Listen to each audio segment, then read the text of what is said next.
We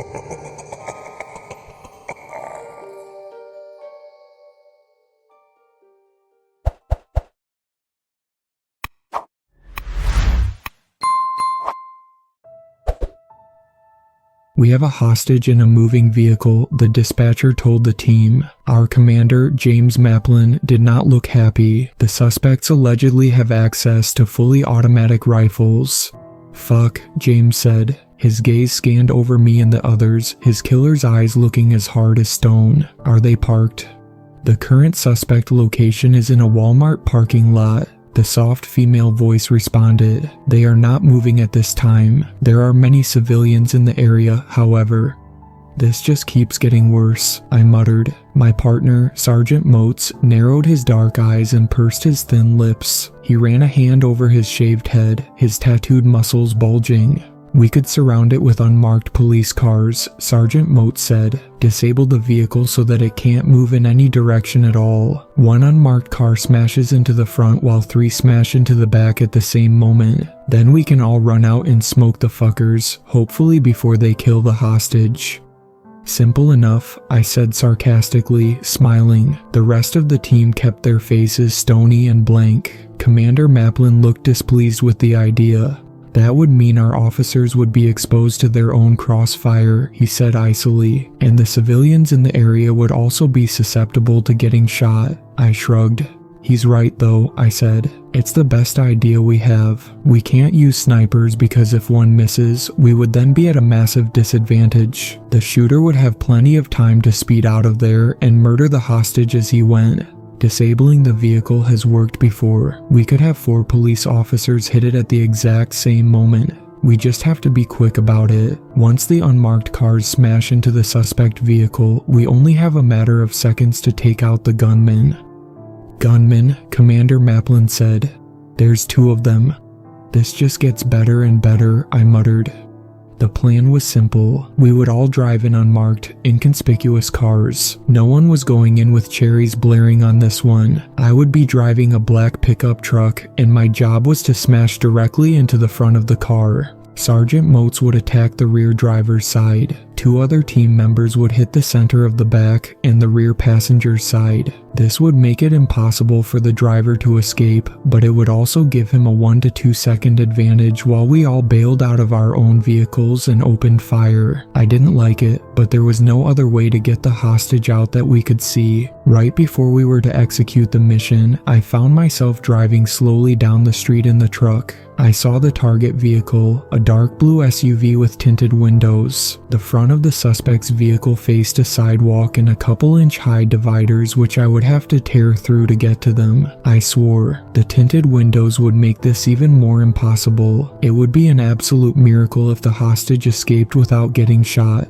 I had my M4A1 rifle slung around my shoulder and my Glock 20 around my waist. I felt waves of adrenaline pounding through my body. It almost felt unreal, like some video game. All the colors of the world seemed overly saturated and bright. I saw my hands trembling as I gripped the wheel. Now, Commander Maplin cried into the radio, "Disable the vehicle." I pressed the accelerator down and, with my seatbelt tightly hugging my chest, prepared to smash headfirst into the blue SUV. I went over the divider with a loud bang that would have woken the dead. Time seemed to slow down as I looked through the front windshield, trying to take a snapshot of what I saw in my mind. In the driver's seat, a tall black man sat with an automatic rifle in his hands. A black woman with wide, insane eyes sat in the back seat, peering around the edge of it, her mouth an O of surprise, her fingers tightly gripping another rifle. In the passenger's seat, I saw a little blonde boy with a face like a statue. He didn't seem scared or surprised in the slightest. In fact, I could have sworn he was grinning.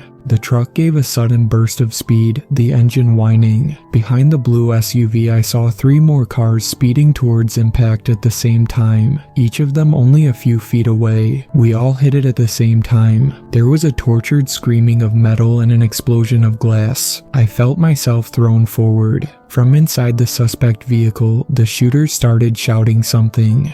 Breathing hard, I pushed open the door and fell out into the freezing winter air. At that moment, gunshots erupted all around me. The smell of gun smoke and gasoline hung thick in the air. Bullets cracked into the pavement with their hypersonic shrieking. I raised my rifle and pointed at where I knew the driver was. Without hesitation, I opened fire, emptying the magazine. The high-caliber rifle bullets ate their way through the SUV's frame as easily as if it were cardboard. I'm shot. I heard a man scream from the back of the group of crashed cars. The cacophony of gunshots made the world sound like it was exploding all around us. I saw Sergeant Moats run around the vehicles, using them as cover. He was crouched, his dark eyes frantic and searching. The woman in the back seat had opened fire with an automatic rifle. She was shooting out of the back window, just spraying bullets everywhere. They burst from the gun with a sound like an industrial sewing machine. Behind the cars, I saw a SWAT officer dragging himself away from the scene as a river of blood followed behind him. He looked like a raccoon who had just been hit by a car. Sergeant Moats immediately started shooting through the SUV's door at the woman. The first shot hit her in the neck. I saw a sphere of blood explode from her mutilated throat as she dropped her rifle and fell back. Her eyes rolled up in her head as she choked on her own blood. The man in the driver's seat had turned his attention to the police behind him, trying to shoot Sergeant Moats. Not having time to reload, I dropped my rifle and pulled out my Glock. Shooting through the driver's side window, I hit him in the chest and shoulder. He jerked back with every shot, his eyes wild and filled with an animal panic. He looked at the hostage in the passenger seat, the little boy with the strange eyes and grinning mouth. The shooter kept his rifle held tightly in his hands. With the last of his dying energy, he raised it towards the hostage. At that moment, I shot through the window, hitting the shooter in the right shoulder. With a spray of blood, the rifle fell from his limp hands. "Don't let him go," the shooter cried as he vomited a stream of blood. The shooter kept his attention fully fixed on the boy as if he were an object of meditation, not looking back at me. But at that moment, the boy flung the door open and scurried out of the car with his head down. "You don't understand. Please stop," he kept insisting. Spitting blood, the shooter tried to rise. His right arm hung at his side, limp inside. He tried to grab the rifle with his working left hand and aim it at the boy. "Drop the gun," I screamed. His head ratcheted towards me, and I opened fire. Another 3 shots entered his chest, opening up holes the size of quarters up and down his torso. "Drop the gun," I repeated. The shooter started wailing. He made gurgling, pleading sounds, like some sort of torture victim from the Dark Ages. He spit blood constantly, and I saw gaping holes all over his body. He tried to raise his head once more. Sergeant Moats screamed next to me. "Drop the gun, fucker," he shrieked. I aimed at the center of the shooter's forehead. Our eyes met for a brief moment, and then I pulled the trigger. His head jerked back as a bullet pierced his right eye and blew a chunk out of the back of his head. Pieces of bone and a bloody wad of mutilated brain sprayed the inside of the car. Like a puppet with its strings cut, the shooter collapsed and went still. "Where's our victim? Where's the goddamned victim?" Sergeant Moats yelled from nearby. I jumped, looking around frantically. Where was the victim? Everything had happened so fast. It had seemed like the entire planet was exploding into chaos for a few seconds. I had glimpsed the little boy running during the firefight, but I didn't know if he had gotten hit by the relentless spray of bullets or not. "There," I cried, pointing a few hundred feet away to the far side of the parking lot. The boy, who looked no older than 5 or 6, was huddled in a ball between 2 cars, silently rocking back and forth. He looked totally shell-shocked, his face a blank mask of nothingness, yet his dark, almost black eyes seemed to be staring in our direction. In fact, it looked like he was staring directly at me. I sprinted over in the boy's direction. Customers had taken cover behind their cars all over the parking lot, though in reality, a car would be unlikely to stop a high-caliber rifle bullet. Anyway, one woman slunk out, crouched over, her fat face pale and covered in sweat. "Is it safe?" she asked. I glanced over at her. "Yes, the gunmen are dead," I answered, annoyed. I looked back at where the victim was, but the boy was gone. One officer had been severely injured in the shooting. 2 pedestrians were injured by bullets, but were in stable condition. Both of the kidnappers were gone, smoked by dozens of gunshot wounds, but the hostage was gone too. He had simply vanished. A Lifestar helicopter came and took the SWAT officer to the hospital, where he required immediate life-saving surgery due to a round that pierced his kidney and liver and clipped his spine. It seems unlikely he will ever return to work. It was a strange situation, and we would learn more about it in the days to come. From what Commander Maplin told me later on, the boy had been kidnapped from some religious group who lived deep in the mountains, a couple hours away. They apparently were a strange bunch who worshipped angels and tried to control and summon demons. We had no motive for why they chose that boy or that religious group. It seemed totally random at the time, but even stranger, the 2 suspects hadn't even had a criminal record. Neither of them had so much as a traffic ticket, at least before they had tried kidnapping and murdering a child. For the next week, I kept thinking about that strange, grinning child. I wondered where he had gone. I had so many questions about the case, like everyone else, but it seemed like there were no answers to be had. Perhaps it would simply become an eternal mystery, just like the cases of the Zodiac and Jack the Ripper had. When we got the call that there was an active hostage situation at the church at the edge of town, I had no idea that I would see that boy again. I would have many of my questions answered, whether I wanted it or not. I saw the church from a distance, surrounded by a grove of dead evergreens whose bare branches reached upwards towards the sky as if in prayer to a dead god. Sergeant Motes and 5 other team members sat next to me in full SWAT gear. The bulletproof van rolled forward with its powerful engine whining like a hornet. Night had come early, as it always did on these cold winter days. "This is strange," one of the team members, a muscular Asian guy with a shaved head named Dan, said. He was sitting to my left, and Sergeant Motes to my right.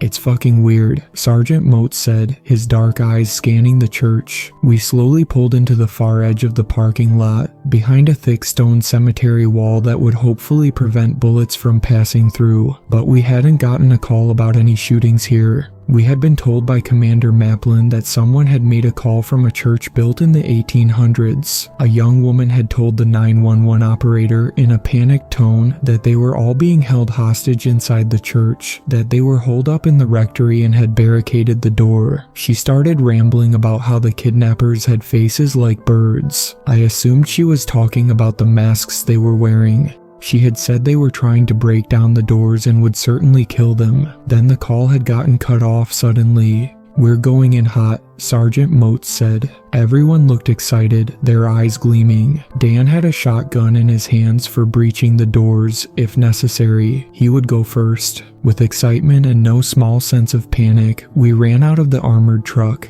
The thick wall dividing the cemetery and the church was solid stone, and a sniper would be unable to see through it. The wall led to a gate that opened only 15 feet or so from the front door. That was the part I was worried about, running across that no man's land. And of course, the breaching. We sprinted across the no man's land, glancing constantly around for signs of movement. In the stained glass windows of the church, pale shapes flittered, but I couldn't make them out through the distortion and the darkness. Within the church, it looked as if all the lights were off. Only the bloody flickering of candlelight shone through the windows. Dan fired a breaching round at the locked church door with a boom like thunder. He leaned back and kicked it open. It crashed against the wall, and we all ran in together with our rifles raised, ready to begin shooting. But the nave was empty. I glanced around, seeing hundreds of lit candles flickering all along the walls. The church was a wasteland of destruction. Someone had filled the holy water font with blood instead of water. Jesus hung on his crucifix in front of the church, but the psychos holding this place hostage had nailed another body on top of his. An old woman, by the looks of her. She had been stripped naked. In deep, slicing letters, someone had written across her skin, "Victim of the disease." Her dead eyes still stared straight ahead, sightless and terrified. Her blue lips hung open in a silent scream.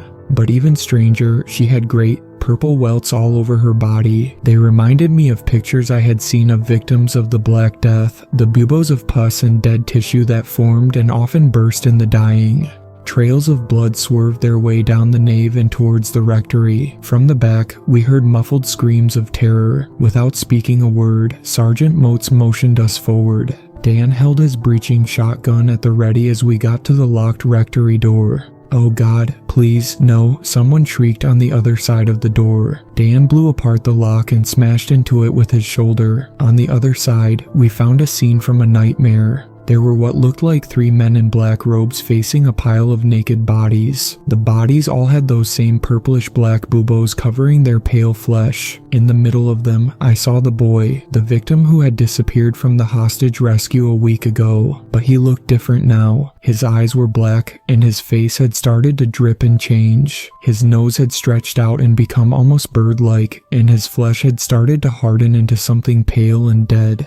The other men turned. To my horror, I saw they had the final version of the transformed faces. Their faces had morphed into something bird-like and skeletal, as if their flesh had become living plague doctor masks. "You are a victim of the spreading sickness," one hissed through its pale beak as its black robes fluttered around its body. "I am the cure." Their eyes, too, were black. Tiny, sharp fangs lined their mouths, like the teeth of some prehistoric dinosaur. In horror, we only stood there for a long moment, until another scream shattered its way through the room. In the pile of corpses, I saw a little girl. She was covered in blood, trying to crawl out of the bottom. All across her neck and arms, the black buboes rose like flowering tumors. "Help me," she cried. "Get me out of here. They killed Mommy and Daddy." We all opened fire at once at that point. The strange men in their black robes moved like shadows, however, strafing at superhuman speeds towards us. I saw a few bullets pierce their torsos, their arms and legs, but no blood came out.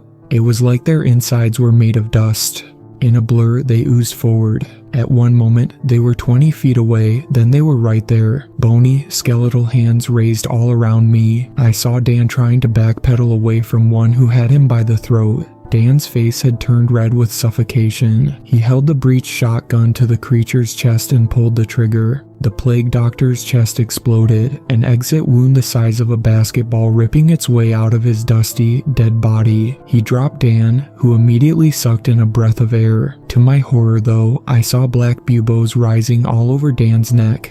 The little boy skittered forward, his bird-like mouth giving a wail like a hungry infant. As the blood of my comrades soaked the floor all around me and the screams of the dying rang out like church bells, I turned and ran. I glanced back, seeing the little boy only feet behind me. Sergeant Motes was fighting one of the plague doctors. I saw others laying on the ground, their heads twisted around 180 degrees, or their necks snapped. They all showed signs of the spreading black buboes. I turned and shot at the little boy, hitting him in the leg. His wailing increased to an ear-splitting cacophony as he went sprawling, his kneecap exploding in a shower of blood and bones. He kept trying to drag himself forward towards me, gnashing his strange mouth and sharp little teeth. I sprinted through the nave and past the font of blood. Without looking back, I got to the armored van and told the driver to get us the fuck out of there. I ended up being the only survivor, and when I told my story, people looked at me as if I were totally insane. All of the body cameras had apparently stopped working when we entered the rectory, simply fizzing out in a wave of static and white noise. By the time reinforcements arrived, the plague doctors and the boy were gone. They found only a church filled with horrors. Men in hazmat suits had to go in and clean up the bodies, which were all apparently contaminated by an especially virulent form of plague. When investigators went to the compound in the woods where the religious group supposedly was, they found the place abandoned. It looked like they had all just left in the middle of the night, leaving everything behind. At first, it seemed we would never find any answers to our questions. But as police searched through the homes of the shooters who had taken the boy hostage, they found a diary. It seemed to be written by a psychotic person, someone who believed that a cult in the woods was impregnating women with demons. They claimed they were members of a secret group that exterminated these demons wherever they found them. In hindsight, after what I went through, perhaps it wasn't so psychotic after all.